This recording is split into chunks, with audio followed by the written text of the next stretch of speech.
WWE completing their latest international premium live event, Clash at the Castle in Glasgow, Scotland. By all accounts, it was a fantastic event. The crowd loved it, except for one part, and we'll get to that here in a bit. And by we, I mean myself and the gentleman joining me now to break everything down. You hear him on the Big Audio Nightmare, on the Wrestling News, on the Mid Atlantic Championship Podcast, and you hear him weekdays with Brian Alvarez on Wrestling Observer Live. And yes, I'll say it again. He is the voice of reason for that very fine program. It is Mike Sempervive. Mike, how are you, bud? Mr. Myrick, I am fantastic. How are you, sir? I am good. All right, we always start with give me overall letter grade for Clash at the Castle in Scotland. Let's call it a solid B. Let's call it a B. Yeah. You know, you can't get upset over the fact that some of the stipulations were kind of goofy and they didn't do everything that you may have wanted them to do creatively. But as far as the action went, as far as the crowd was, as far as the aesthetics, as far as all, how can you complain about the fact that you got 5 matches that were pretty good to very good in about 2 hours?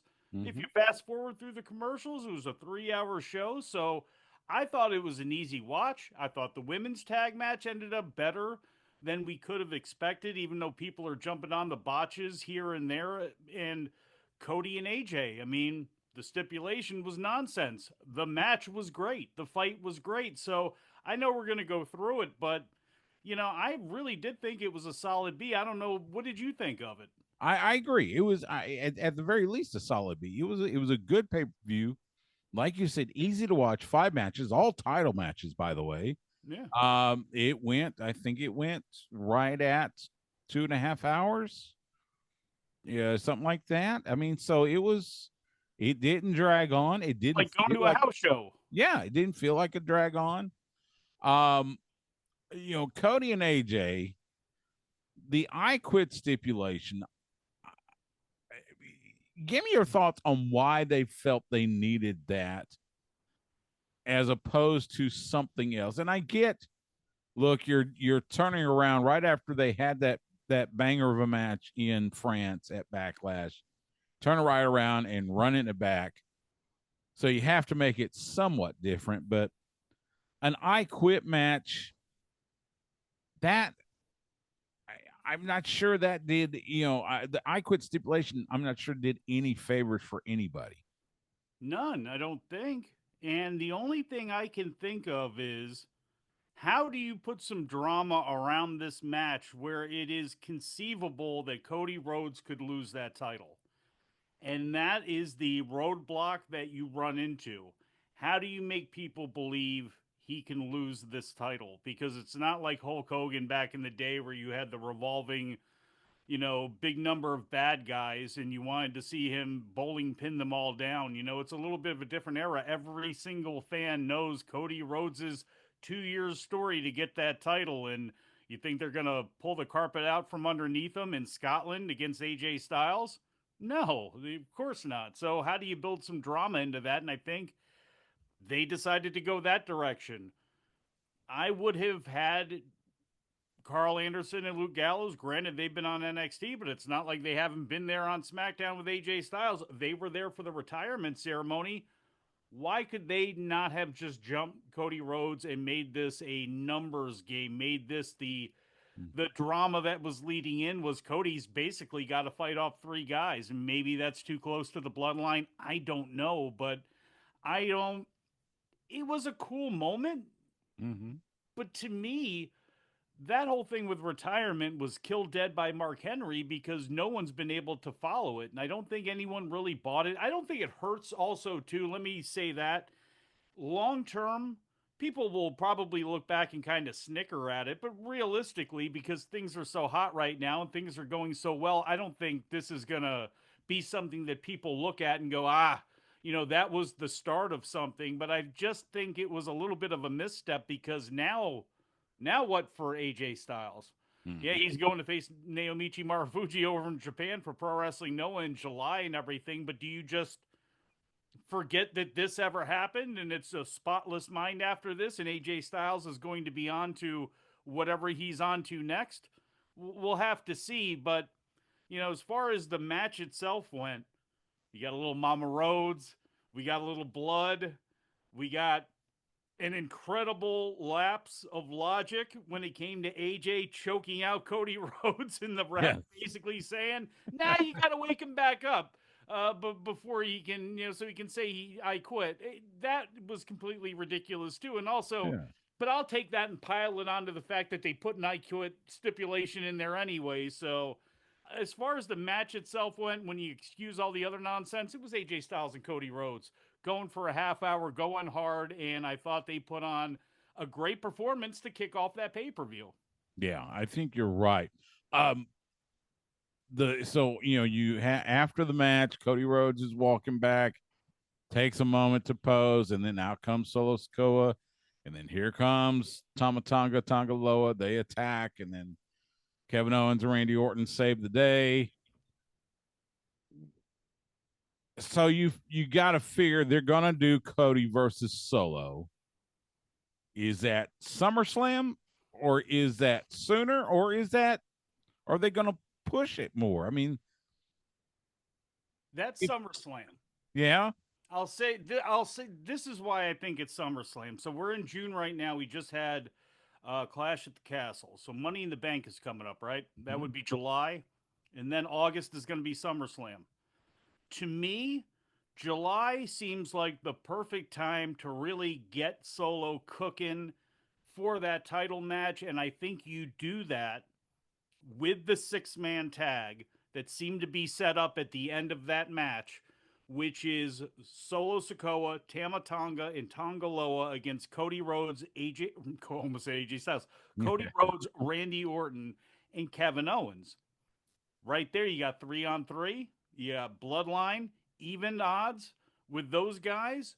And that would be, to me, a good time to roll out Hikuleo, a.k.a. Taula Tonga, or if you're Brian Alvarez, Tala Tonga, if that's really truly going to be his name, and you give the Bloodline another numbers advantage leading into SummerSlam, because how long's Roman going to be gone for? Will we see an appearance from him by SummerSlam? So I think, as it stands right now, I think I would go in that direction to really put some cooking right back onto Solo Sikoa, because right now, yes, he's the leader and everybody is chanting for Roman, and he is going to get boos, and people look at him as a top level heel. But how far up are you putting him? And I don't know if ever in everyone's mind, in every fan's mind, that he's at that level yet. So I think you're really going to have to get him cooking some more. Paul Heyman, who's already been putting it in overdrive, is going to kick it even more. And I think it's going to be, to me, you want to make that as hot as possible going into SummerSlam, because to me, that is a SummerSlam match. That is a SummerSlam main event, Yeah, depending on what they want to do for the main. absolutely. By what happened to Jacob Fatu? I mean, the reports were he signed. They were getting ready to debut him, and now I've heard there's a couple of hiccups, and they don't want to do this or that or whatever.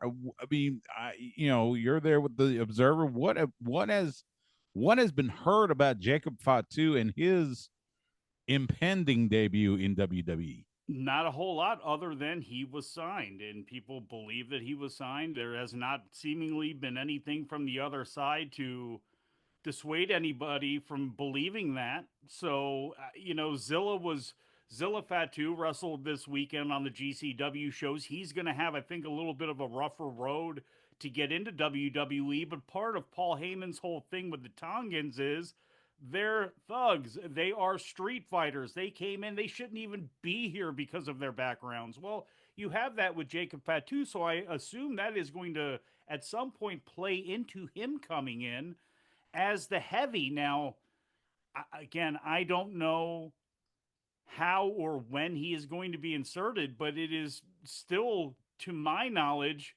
everybody is believing at some point, yeah, this guy is going to pop up and make an appearance. It's just a matter of when. Yeah, I just, like I said, you heard about it forever and ever, and now, now And it's he's not almost, anywhere else. yeah, and everybody, everybody's talking about, Hikuleu, and nobody's talking about Jacob Fatu. You talked about the women's tag title. That was the only title change they had. Alba Fire, Isla Dawn. Um, do you do you believe Triple H when he said in the post show that this was not being done in because of what Alba Fire had gone through the last month or so? Uh, and I guess the other thing is, okay, are we finally gonna see the Jade Cargill turn on Bianca Belair, because that seems to be what everybody's been waiting on. I hope not. I hope not. I would rather see Bianca and Jade mix it up with Nia and Tiffany Stratton for right now. I think to me, Jade needs Bianca not to team with all of the time because, in my opinion, Jade does not have to be in the mix all of the time. Yes, she's got to have matches to get better and all that other sort of good stuff. Yes, she does, but she doesn't have to be in the tag team title picture. You know what I mean? When you have something for her, break her out, make her more special, in my opinion. And to me, it is so early, and I think it will disappoint a lot of fans if they decide to go ahead and pull that trigger on Bianca and Jade. I think it is way, way too early for that. Now, taking the titles off of them, I was all for that. And I believe, in a way, Triple H saying this wasn't about sympathy over Kaylee Ray, Alba Fire's mother passing away. It was about putting it on them and giving them a chance. Mm-hmm. Considering Piper Niven and Drew McIntyre were booked not to win, I mean, what were the odds that they weren't going to do one title change? To me, they were not going to clean sweep everybody in Scotland. So, they did give them the belt. So maybe it didn't have anything to do with it, but to me, it's not a big deal if they did because Jade Yeah. and Bianca don't need those belts. They did it in a way where Zoe and Shayna, they were telling the story. They got the victory a week before, which has now set them up as title challengers for Alba and Isla. You can still go back to Bianca and Jade if you want to, but to me, Bianca's too big a star to have that belt. Jade is too much of a special appearance type of person to be in that mix. And they have so many women on both rosters and in NXT that go ahead and let them bounce around all over the place, especially in NXT because they called Isla Dawn up way too early. You can make the case for Kaylee Ray because she's been around forever, but she was still getting kind of acclimated, not to her new gimmick because she's been Alba Fire for a while, but they had just put Alba and Isla together. And then they were basically up on the main roster, and then they hadn't done anything. So, and that's why I also want to say, as much as that Jade botch and as much as the closing stretch could have been better, when you think about the fact that Jade's got such little experience, especially in a six-person match, Zoe's got very little experience on the main stage. Kaylee Ray's been all around the world, but again, on this stage, she has never been there before. And the same thing with Alba Phi, the same thing with Isla Dawn. So I really thought that match came off much better than certainly I expected it to be, and I think most people expected it to be. And I ended up thinking that wasn't great, but it was good. It was certainly good, I thought. I thought it was too, and I'm with you. I don't think it's. You're right that Jade needs more seasoning, and she would benefit greatly from sticking with Bianca Belair. Have them stay as a tag team. Have them, like you said, do, of course, they're on SmackDown, but have them come down to NXT and bump around there as well. So yeah, I kind of hope they do kind of hold off on a heel turn, for the time being. Uh, Sami Zayn successfully defends against Chad Gable, and we started the process that ended last night on Raw. Bailey, you mentioned Bailey and Piper Niven. That was a really good match in my opinion. Um, it was a great homecoming for Piper Niven. Uh, who I guess my question is, who is going to beat Bailey for that title? I think unless something changes, in my opinion, it should probably be Tiffany Stratton. Now I'm not sure if they have all of the confidence in the world or anything like that in her, but looking at that roster, we've done Bianca, and you wouldn't want to do Bianca and Bailey anyway unless you had some gimmick reason to get there because they're both baby faces. I don't want to see Nia in the picture, and she just had a title shot anyway with Bailey, and I'm sure being queen, she's going to want to have another one, and you do Well, have that in your pocket, but she gets still. one. She gets one because she's Queen of the Ring, right? Yeah, so it's and wait, that and that's going to happen. That'll Is be that a SummerSlam. SummerSlam? So that's Yeah, the SummerSlam match then. I wouldn't change the title there, and I what I would probably do there is probably use that as the opportunity to really kick off Tiffany Stratton and Bailey and see if Tiffany's ready, because you can lead that going right into Survivor Series if you wanted, depending on how you wanted to go ahead and fix the thing. But to me, they brought her up early. The gimmick is complete. Is she complete in the ring? Well, she's actually held her own, for the most part here so far. So far so good. You might as well go ahead and pull it off and see if you can do it, because looking at the rest of that roster on the women's side of SmackDown, I don't know who else it would be right now. yeah. I think you're right, and I could see where they've been teasing kind of an alliance, we'll say, between Nia Jax and Tiffany Stratton. So I could see that kind of forming, and then we get SummerSlam, and it's Nia versus Bailey, and Tiffany's on the outside. Maybe Tiffany does something that to say Bailey ends up retaining, but Tiffany does something to say, okay, it's my turn. So Yeah. I could see that. All right, let's talk Damian Priest, Drew McIntyre, and I'll preface by saying, look, I am a huge fan of Damian Priest. Going back to his days as Punishment Martinez in Ring of Honor. I got to know him while he was in Ring of Honor. Such a good dude, and that main event, Drew comes out and they had the fife and drum core there, and and he is coming out as a hero, and then they are booing Damian Priest out the building, which he seemed like he enjoyed. And we go through the match, hard hitting, it was a good match. Then the ref bump.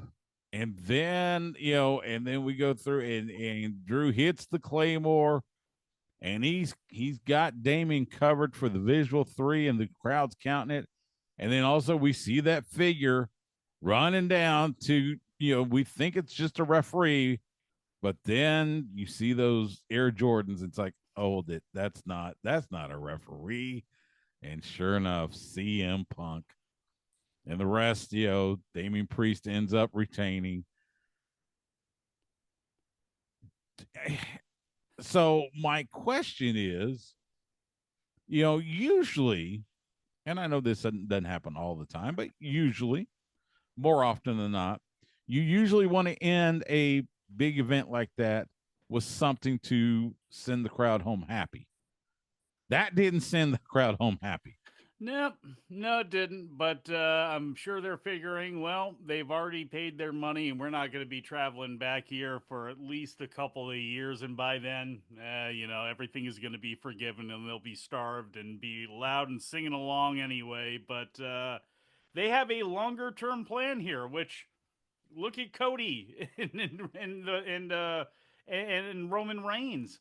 Mhm. And that set a precedent, because I'm sure people would be complaining about this a lot louder. Look, people complained about Drew not winning a Clash at the Castle, I think, louder than they have over this one, because now people are conditioned that, okay, kind of goofy. All right, CM Punk just happened to grab the ladies' ref shirt, and we're gonna forget about the fact that WWE didn't have another ref ready to go to run down there and all that other sort of good stuff. But you know what? Times are good right now, so we can kind of excuse some of that stuff. And like you mentioned, true grown men beating the hell out of each other, two pros.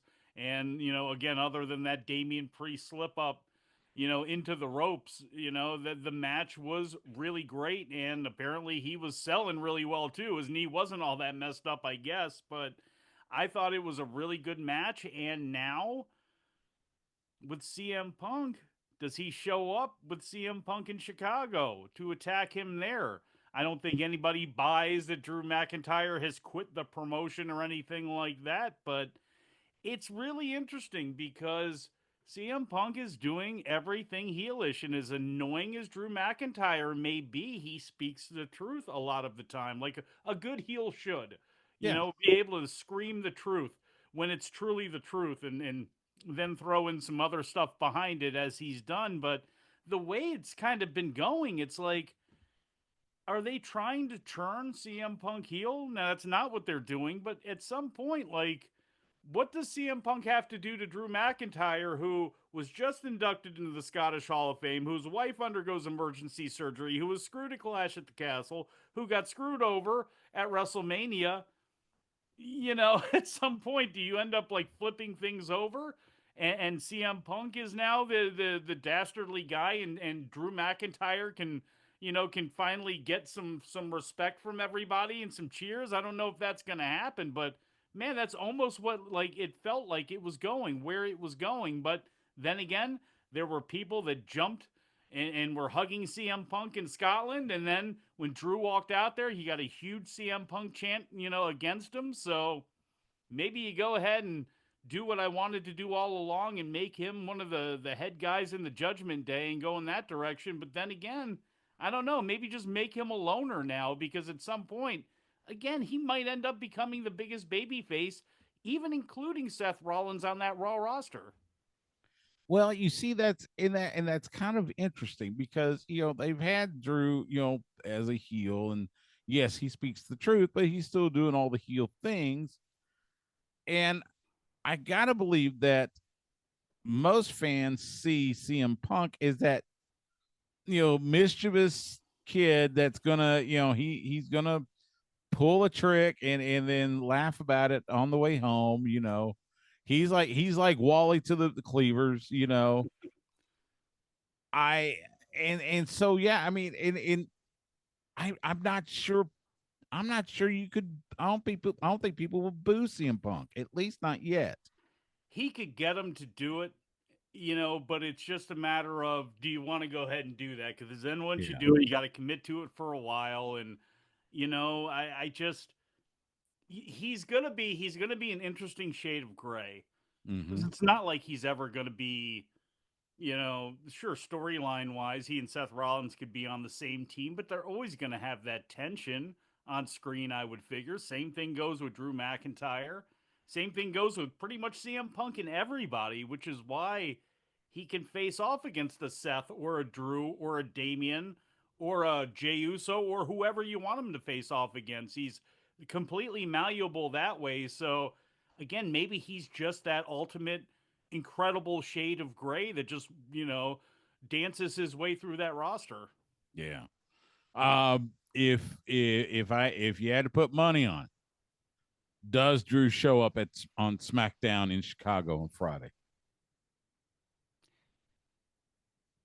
It would probably, yes, I'm going to say yes, although it's probably too early for him to show up there. But I I would be very surprised. I'll just put it to you like that. I'll be very surprised if CM Punk goes out there and says he's cleared legitimately. He may go out there and say that he's cleared. It's just, it seems, boy, that's fast.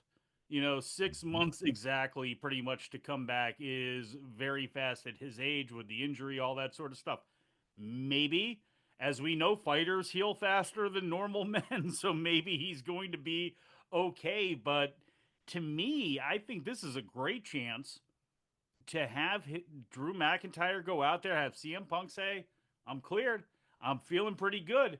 My counting arm kind of seized up on me, but I'm okay now. And then Drew comes out and lays waste to him. Again, it may be too early to do that, but hurting him in front of that Chicago crowd, at least, again, if Drew's the heel here, for him to stand there in front of 13,000 people who want to murder him because they just laid out CM Punk in Chicago, man, it would be a hell of a visual, I think.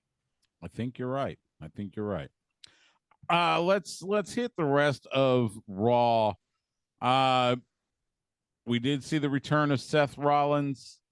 Comes to the ring. He says he wants to be part of the Money in the Bank ladder match, but then Damian Priest comes out and says, "Forget that. I want you. I want to be against you at Money in the Bank for the title." And Seth says yes, and so that is the title match. Seth versus Damian for the world title. Um,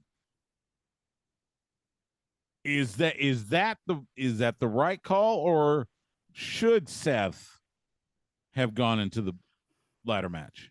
I think it's the right call because you get a match for the world title that you know people are going to like between Seth and Damian.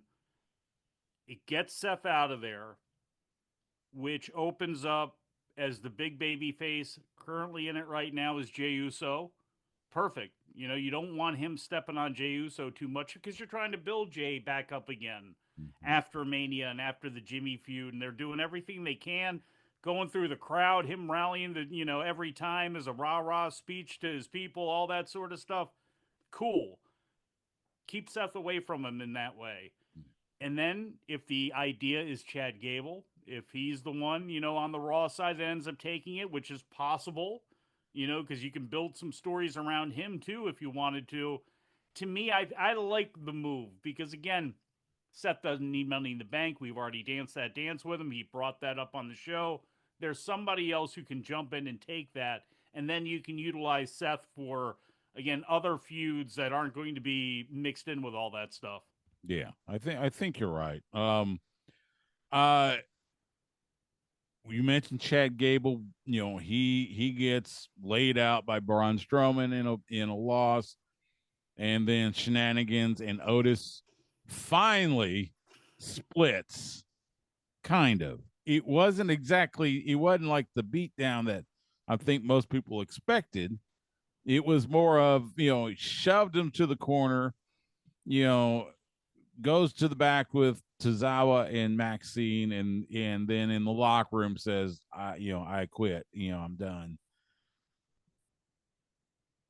There, the line, for the last few months has been that the Creeds are going to end up being the new Alpha Academy. You talked about Chad Gable, possibly him being, in that world title picture. Uh what's next? I mean, but truly, what is next for Chad Gable while he's waiting to be in that world title picture? Or is that next? No, it can't be next. Can't be next because with the way they ended Raw, they made real sure to focus on Chad Gable looking like he was shot in the temple by the Wyatt SickS. Mm-hmm. They would not have done that if it's not playing into something. And Braun Strowman was one of the people that you could visually see was laid out with all the smoke machines going on and the lighting and all that stuff. You saw those two. Now, Braun Strowman was a member of the Wyatt family. Chad Gable was talking about family and you're abandoning family, doing that to Otis and Tozawa and Maxine before he ended up expelling them right after they all quit. He brought that up. Does that play into this story with Otis and saying you walked away from me and then in comes Alpha Academy? I don't know. I really don't. I can see Chad Gable in the title picture. I absolutely could. Not necessarily with Damian Priest, but with CM Punk. If when Punk comes back around that time, absolutely you could. With Drew McIntyre when Drew comes back, I mean, to me, if you're this would be the time to do it. If you're ever going to do it with Chad Gable, this is this Money in the Bank time. This is it. But I don't know. I don't think he's actually really going to be in the title picture. But I'm not real sure what his trajectory is to get there because there's just too many unanswered questions right now. I think the Creeds are going to join up with him. I think Ivy Nile is going to join up with them as well too. So I really don't know though. I was for kind of keeping him in the periphery of the Intercontinental title scene, but obviously they're not going in that direction just because I just think he could be really good there. And I have a feeling at some point your Giovanni Vinci's and your Braun Breakers and some of those guys are kind of going to be in that mix. And I would love to see him mixing it up with those guys. Yeah. Yeah, I'll be interested to see what happens with that. You mentioned the Wyatt SickS. Let's talk about the Wyatt SickS. So, end of Raw, Jey Uso celebrates his win. He's in the Money of the Bank ladder match. Then the lights go out, and we hear and then the single piano key, as if it was going to be Bray Wyatt. And they do the whole thing, and Nikki Cross as, I guess, Abby the Witch or whatever, Sister Abigail, or whatever you want to say. She crawls out, goes to the lantern, and then points to the back. And the camera goes back there, and you see the camera walking through Gorilla and walking through backstage, and people are laid out, and you see the different characters. Which, and by the way, I've watched that thing about 3 times. I still can't find Braun Strowman, but that's just me. Now, I will preface this by saying, look, I thought Bray Wyatt was an absolutely incredibly creative individual. Stuff he did was unique. It wasn't for me. I'm not the audience for that. I was one. I think you and I brought this up, back when he was still around, about how do you insert that whole the Fiend and all that into an actual wrestling match. So now I'm going to ask the same thing. This Wyatt SickS, it's an incredible visual. What now? I don't have the answer because, much like you, it wasn't for me. And I've liked so many of the things that they've done to bring back reality into pro wrestling, whether it be the blood or just some of the things they've done. They've done a good job calling back to the quote unquote old school. And some of the longer stories are an example of that. But the only thing that I ever liked Bray Wyatt really doing was the John Cena match, because that at WrestleMania was so out of the world, it was so over the top that it's like, all right, you got me. You got me. With him seeing himself in the past and all, you got me. Other than that, I love Nikki Cross. They've never used her well. They're not I don't have high expectations for this. Yeah. Because I don't know how you drop it in and make it work without making me cringe. And so much of the Bray Wyatt stuff was that. And I love his creativity. I love all that stuff. There is a show, we always bring up Lucha Underground, or at least I certainly do, where this world can happen. You can have the wrestling supernatural. You can do that. I just don't think Raw's that place. And I don't think having it segmented where, boom, it drops. Like, where was Paul Levesque? What does Adam Pearce think about this? Were these men and women actually shot in the head, since there was literal blood splatter everywhere? Like, there's so many of these things that I don't even know if I want answered, because then it's going to have to keep going. And I'm willing to take the ride. I'm always willing to pay the fare and get the ticket and take the ride. It's just, I don't know how fast I'm going to be pulling the cord and asking to get off. And visually, everything about it was pretty sweet. It was pretty cool. Yeah, it was. And then you start thinking, but to me, it's then you start thinking about it, and it's like, all right, I guess I got to stop doing that, because I'm trying to bring wrestling logic into this stuff. Yeah. Well, and that's the thing, the blood splatter and the Chad Gable with the temple, the blood at the temple, and okay, it looks like they've been shot. Well, okay, what does that have to do with wrestling? If you're using a weapon and it's not a steel chair or a table or whatever,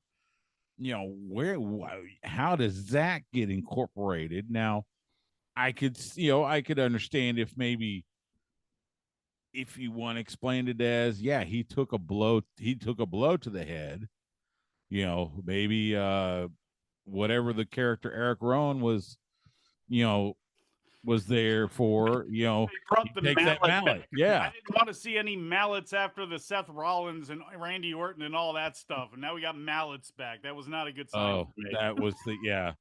I saw that mallet and all I could think of was that stupid Hell in a Cell match. Oh man. But yeah, and like you, look, I'm willing to see where they decide to go with this. Are we going to see it on SmackDown? Are we going to see it on NXT? Or are they just on Raw? Which, then that kind of tears at the logic then, because if they want to, they want to, Are they agents of chaos? yeah, They what? talked about making everybody pay. There's going to be a massacre. There's going to be this. There's going to be that. So Okay, yeah. So but then yeah, what? it's everybody that's on a red brand, I guess. So if you're on the blue brand, you're safe, I guess. I don't know, but it just, I don't know. There's like you, I'm willing to see what happens. I don't have high expectations. Even the final match that Bray had against LA Knight, that Mountain Dew, pitch black, whatever. That was a match I think a lot of us would like to forget. Quite honestly, it was not. It didn't do anything. Didn't do any favors for anybody. Now, luckily, LA Knight recovered from it, and he's doing fine. But like you said, I'm willing to see where they go with it, but I'm not gonna. I don't expect for them to move Earth and Moon to for whatever it is. So, um, They should have a separate. At some point, we see so much on NXT with it feeling like it's wrestling university. It's like it's WWE University, and every once in a while, some alumni will come back and stuff like that. But it's like a TV show from the '90s. That's the best way for me to explain it. It's like 90. It's not 90210, but there's the Saved by the Bell moments that happen mhm. during it, where there are times where it's like, if you format this thing differently, like you could turn this into essentially it's a show about wrestlers wrestling, but it's not a wrestling show. Like maybe they need to develop that. Maybe they need to develop an alternate universe for WWE as if it's Marvel, as if it's whatever. So you can do all of these things that obviously a lot of people want to do, not just in this case Bo and the family, but costume designers, people who write, people who do production, all that stuff. Try do a half-hour pilot, do an hour pilot, and see what you can do with it. Because I don't know, Stu, how, and it just maybe my age, and over time things will morph in the same way that some other things have. But it's just it you there's it's such a divide for me, Yeah, and it's one of those things. It is so hard for me to try to figure out how this is going to work and be, oh, just relax, take the ride. I've taken the ride before and it wasn't very good, and I never thought it was good. It was creative. There were some things about it I thought was great, yeah. but if a show gives you 2 minutes out of 60 that are any good, was it a good show? It wasn't a good show. It had a couple good moments, and that's the way I look at a lot of this stuff. And we'll see. We'll see. I don't want to be a hater. I don't want to be an old man, but this is a tough bridge for me. I see, and that's the thing. I get there is an audience for this. I see them every month at the Inspire After Death shows here in Austin that I go do commentary for. There is an audience for this. And with WWE's new deal with Netflix, I could easily see something like you mentioned, do a half hour pilot, put it on Netflix, play with this. But again, I just I don't see yet how they're going to incorporate a lot of that into, you know, wrestling Damian Priest for the world title or wrestling, Sami Zayn for the Intercontinental title. That's gonna take a bit of a leap of logic, I guess. I guess we'll say. Uh, I've been saying this for weeks because ever since they started teasing this. So you had Karrion Cross. He lays out the challenge to either, Kofi Kingston or Xavier Woods. Then you go to the locker room. There's New Day and Kofi and Xavier trading off like they do. And then you see Xavier about to accept the challenge, and Kofi jumps in. He's going to take it, and you see kind of the frustration on Xavier.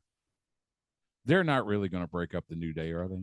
Man, I know a lot of people want to because they never really liked him or they only liked him a little and then got sick of him. I'd never break up the New Day. Never, ever, ever. And I hope this is a big double reverse. That it looks like Kofi and Xavier at some point are going to kill each other. And then Big E comes out. And I'm not saying Big E's got to get involved in the wrestling aspect. Obviously, with his neck and everything, Yeah. no. But then again, he wrestles almost as much as Karrion Cross does right now. So you know what? If you want to cancel him out just by having Big E stand there and be big while Kofi and Xavier get the wins over AOP, I would love that. I would love that down the line. I don't know if they're going to go in that direction or not, but I would let them go away and figure out, let them buy their own paints for the new coat. But I just think they're, to me, to break them up, to feud them, people going to buy that? People really going to be invested in that? I think people, as soon as they start it up, will be going, well, hopefully this gets over with quickly and then they'll get back together again because I don't know. I just think that would be a bad mix. And I get it, though. At some point, you got to do something threatening with AOP and Karrion Cross. They need to make some sort of mark. And I guess you can have them do that by finally splitting up the New Day. I just don't think it's a good idea at all. I think there are better ways to combat AOP, carrying cross. The New Day is in that realm, like the Rock and Roll Express, the Road Warriors, the Fantastics, teams that they're just going to be together till the end of time. And you're gonna that's if you go to a show, if they're advertised, you're going to see them, and they're going to do their greatest hits, and they're going to do that. The history that they have made in that, Kofi and Xavier and Big E, the history they have created in WWE, I think is worthy enough of don't mess with it. Let them be. Do not tease a breakup. Don't break them up. Don't have them feud against each other. Like you said, I don't think anybody's going to buy it. Um, let them be the fun. Let them be the fun, part of the show. They'll get a few wins, they take a few losses, but let them be the fun part of the show, and just relish in the greatness of the New Day. And I get just you know so ill at the thought of seeing Xavier Woods against Kofi Kingston. That's the side I don't want to see. And even if the feud kicks tail and the matches are great, then what? Is it going to be a heel consequences Creed or the heel consequences? A heel Xavier Woods? Okay, so then what? It's like, okay, so yeah, or is it going to be a heel Kofi? And then what after they get done with? I don't know. They're both very talented guys, but to me, they still got value as a tag team. And again, you can change the music and some of the colors and the aesthetic and all. You can change that up a little bit and freshen them up. But to me, they're still really valuable as a tag team, Yeah, especially with all these younger people and things like that they have. I don't know. I like them together as a unit. I agree. I agree. Um, You mentioned AJ Styles heading to Pro Wrestling Noah. He is going to be at the Budokan July 13th for Pro Wrestling Noah's destination event. He will take on the legendary Naomichi Marufuji. The latest in what we have seen, something that I think even 2 years ago, I'm not sure we would have ever dreamed of collaborating with other promotions. Saw in NXT, and I've got NXT on the screen right now. They kicked it off with that battle royal to determine the number one contender for Trick Williams in the NXT championship. And sure enough, in the battle royal, not only Joe Henry from Yes. TNA, Frankie Kazarian from Awesome. TNA. I, Good. I saw it. I was going, oh my god, that's Frankie, and that did my heart so much good. Hell yeah. Because For all Frankie's these been doing years. this forever. I love Frankie to death. He and I smoked cigars before. It's and to see him get that kind of an exposure, man, that was like cool Good. moment. Good. I'm glad to hear that. And I'm glad to hear that Joe Hendry, he's the one that made the most sense to me to come out Yeah, there and yeah, have his shot. Good. and they did. So, uh, you know, we've seen WWE work with Pro Wrestling Noah before when they sent Shinsuke Nakamura, for the Great Muto, Keiji Muto's retirement tour. He wrestled Muto there, or Great Muta. Um, if is there a promotion not named AEW that you would like to see WWE work with next? No. And I'll tell you why. Okay. Look at their track record, even in this new administration, even in this new era and all that sort of stuff. Look at WWE's track record of working with other groups. It's not really all that great. We'll see what happens with them and Noah. This feels like just the tip of the iceberg. Abema, their new Japanese broadcaster, their new partner over in Japan, very close with Pro Wrestling Noah. I believe Abema, if I'm not mistaken, is owned by the same company that owns Wrestle Universe and owns Mm-hmm. DDT and Noah and Tokyo Joshi Pro. We'll see. Nakamura, to me, Nakamura going over, no brainer. Nakamura going over again, no brainer. He's not doing anything here anyway. If you want to put him over there and have him be a special occasion for Noah shows, I'm be all for that. AJ Styles, great. If you want to send a couple people over to NXT, I think it would be beneficial, but I don't want to see them, I don't think, work with anybody else over there. They have a relationship, obviously, with Marigold. Mm-hmm. We're going to see Julie at some point come in. We're probably, hopefully, for those women in NXT's case, going to see them be able to go over and travel and work in Japan. I think that's incredibly important. But when I look at the rest of the global landscape, I don't think I want WWE to work with anybody else. They're not going to work with New Japan. They could work with All Japan whenever they wanted to, but I look at some of the young guys that All Japan has and go, I kind of like the way things are going for the Yuma Anzais and the Saito brothers of the world. I kind of wish that just goes and operates on its own. Stardom obviously is not going to be working with them. So from there, who else are they going to work with? AAA provides zero for WWE. Mm-hmm. You look over into Europe, everybody's kind of tied up right now. Progress, they did something with them. They had a little bit of a thing with them and it kind of faded away. Same thing with WXW, although they do have Gunther. They do have Ilya Dragunov. You have people if you wanted to do something with Germany, you could. But in the UK, it's Rev Pro. Well, they're already hooked up with AEW. It's not going to be CMLL. So for me right now, forging a little bit of a better relationship with Noah Cool, and I'll stand back and watch and see what happens. But WWE's reputation is not good. And if you are a Japanese wrestling fan, you already are pretty much shell shocked because I think you've got to come, and I've been covering Japan for 20 years now. Mm-hmm.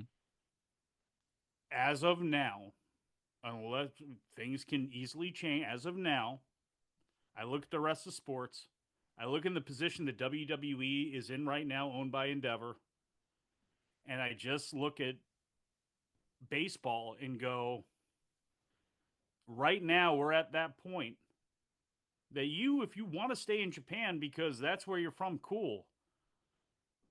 But when it's time, there's going to be money and attention being thrown at you the same way it was to Jay White and to Okada and to Osprey and to a lot of other guys where if you really want to be big in professional wrestling, you're going to leave in the same way that Imanaga and Yamamoto and Otani and all those guys did. You make enough of your name, there's going to be two companies over here with unlimited money that are just going to be fighting for you Yeah. and have interest in you. And Tony Khan is actually a worse offender if you're, I think, a Japanese wrestling fan than anybody. And it's not, look, he's doing the best. He's doing the right thing for his promotion by bringing in these people.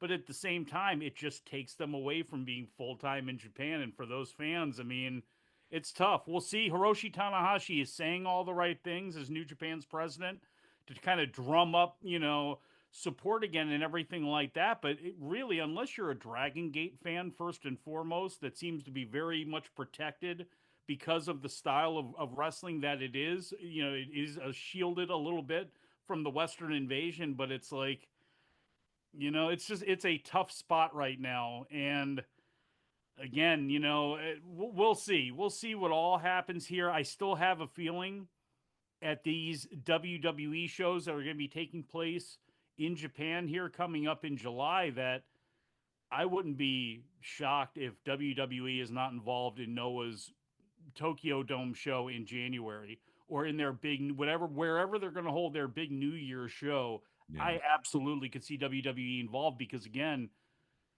you put up the right card, WWE and Noah sell out the Tokyo Dome. Yeah. Or at the very least, put more people in it than New Japan will. That's And true. Noah and New Japan have got again, it's a relationship, but it's always one that can, can break rather easily. Yeah. So It we'll can go sideways in a moment. and we'll see what happens. The name, I think that non-Japanese fans listening to us and watching us right now, I think the one that is probably going to pop up, I would think at least would be uh, Katsuhiko Nakajima. I could see him because he is kind of a free agent right now. Things did kind of go south with that whole Inokiism thing and all that with All Japan, where it looked like All Japan was going to work with WWE at the beginning of the year.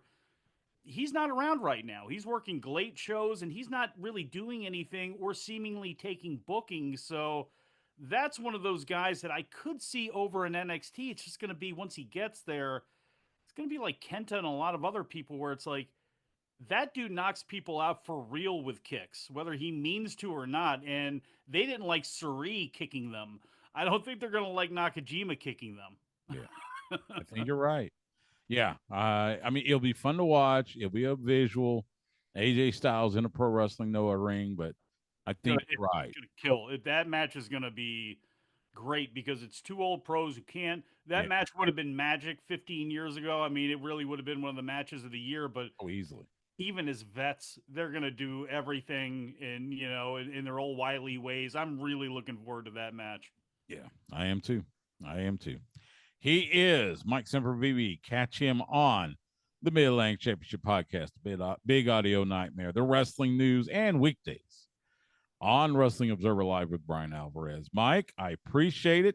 We are, let's see, it's June 18th, so we are just over 2 months away from kickoff. Texas and Colorado State here in Austin, and then not too long after that, the NFL kicks off. Man, football coming soon. I'm getting ready. I'm so happy that the NBA is all over with now. Sorry to everybody down there, all the Mavs fans. Boston backcourt was they were Hey, legit there. I'm waiting on hockey to get everything over with. I think Florida's going to take care of that on Tuesday, and then just baseball. And you got DeGrom coming back. You got Scherzer coming back. You got some guys coming back. That's a good thing. live in the Baltimore, Washington area. Sure, I'm a Nats fan now, but I grew up an Orioles fan. I love seeing them play great. And this is going to take us right into football season. And I'm ready. I'm ready to be annoying to you every single Saturday morning, starting about 6 in the morning Eastern time, because that's what time we start getting up in SEC country and getting ready to watch Man, Auburn lose a lot of the time. But you know what? Now we can all relish by watching Oklahoma lose every time. that's true. That's true. It was. I will say it was a little surreal when they started putting the SEC logo Isn't it on crazy? the field at DKR Texas Memorial Stadium. That was like, okay, it's real now. All right, so we'll see what happens. I've seen a couple predictions I think are a little overcooked, but hey, Steve Sarkisian's got a good team. We'll see what happens. So It's gonna be fun, and I cannot wait till they just make it 10 conference games. Let's not have this garbage where somebody's playing somebody they shouldn't be playing there in December. I know that if there was one team, who the hell was it? Somebody's got, and I don't even want to say Akron because it was somebody lower on the food chain than Akron. At least they're yeah. kind of tough in the MAC every once in a while. It's one of those things where it's like you're playing who in Oh yeah. December in the Southeastern Conference? Like you should be shot for that. Absolutely. No, Absolutely. Mike, I appreciate it. dude. Thank you, sir.